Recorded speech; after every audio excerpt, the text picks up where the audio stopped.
Welcome to CivilNet. My guest today is Nazar Arjoyan, who is a young filmmaker, lives in Los Angeles, California, and has just made a film that is as much about Armenia and Armenians as any recent film that I know of, because the film delves into the heart, the guts of interpersonal relationships. Robert, thank you for joining us on CivilNet. Thank you for having me. Did I say that right? The film gets into the heart and the guts of Armenian interrelationships? That's a good way to describe it. Tell us what you decided to call the film and why. I decided to call it MidNight FistFight because, well, I thought it would have a nice ring to it. It's a memorable title, it's catchy, and it tells the person who's going to see it what it's about. Which is about these two guys who meet each other for the first time, and they go to a Zhamos together, or Razbirat, and a Zhamos is like a clandestine meeting between groups of generally Armenians who want to settle agreements with each other, be it a personal problem or a matter of honor or some kind of, physical assault. But it's intended to be a meeting that will resolve itself, but usually it ends up in violence.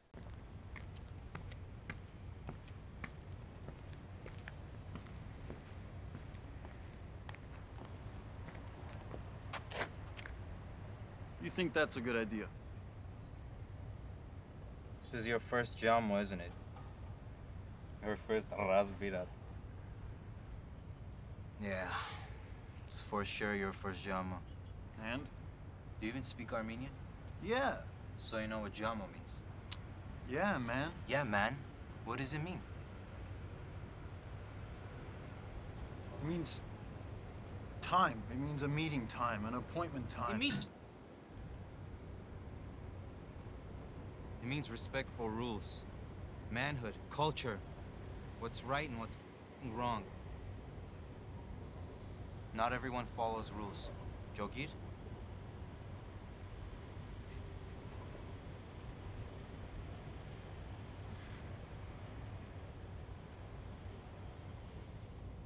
No kidding.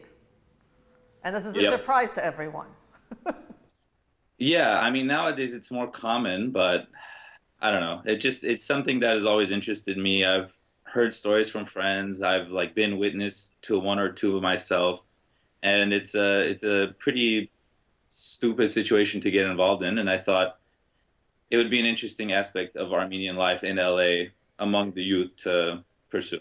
Okay, now let me ask you this. We talk about Armenian kids growing up in Los Angeles. You were born in LA. Your parents are both from Yerevan. We talk about identity issues and all of that stuff. And we're usually talking about pretty highbrow things like language and culture and music. Now, what you're saying is that you guys go to school and people teach you to say, sticks and stones may break my bones, but names will never hurt me. And, don't hit, but talk and argue it out. And all of this stuff that you learn from kindergarten up. And then at midnight, you go solve issues with fistfights. How does this happen? Well, I think, in the film, there's one guy who's, the character named Gev is the way you just described it. He goes and gets in fistfights at midnight or anytime he pleases, while the other character named Alec is the sticks and stones kind of guy. And I think the difference comes just from the way they grow up or the environment they're surrounded in, the friends they have, and their concept of what being a man is. And I think certain Armenian families have a certain idea of what machismo is, of what being a man is, and which is a very, I think, old way of looking at it, very Armenian way, while others kind of have integrated into the more American mainstream style, like you said, talking it out and not going crazy over the tiniest things. You've kind of made synonyms out of Armenian and old, and you didn't say it, but I'm going to say it, violent.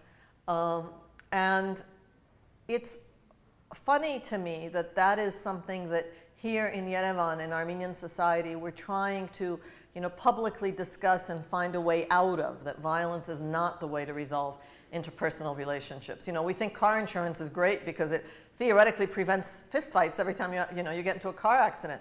And Right. now you're telling me that in Glendale in 2012, we're still solving problems that way because that's what it means to be a man. That's what your parents taught you. Somebody's parents. Not my parents, but people I know, people that I've grown up with, people that my friends have grown up with, that I've heard stories of. That, yeah, from what I see and what I hear, some people grow up with the answer being in fighting and fists, as opposed to talking and thinking and being rational. Well, all right, that's a whole discussion about some people's parents, but we'll talk about that some other time. Tell me about your parents. Did they not say, Dras, you're crazy, go do something serious, you're going to make films, Hatzat Vorderitz? Didn't you get the regular Armenian speech? No, oddly enough. I wanted to get into filmmaking ever since I was a little kid. I mean, I made my first short when I was in 6th grade with my friends, and my mom and dad have always been supportive. And I do hear the odd response by people saying, really, are you sure? And I said, yeah, they've always been supportive, and even for this film, they were at my back, they were on set. We were shooting from 6 p.m. to 6 a.m. They were there. They brought the food. They were a constant support and have always been a constant support. And I'm very grateful for that, especially among Armenians when, like you say, go become a lawyer, go become a doctor. It's very impractical for anyone to try and get into the arts or filmmaking, let alone an Armenian, coming from a traditional background, I guess. Okay, and last question. Support from the community, interest from the community, both in the subject itself, turning this into a subject of discussion, discourse, debate, hopefully, and film as medium. I mean, are you getting the kind of support a young filmmaker would wish for?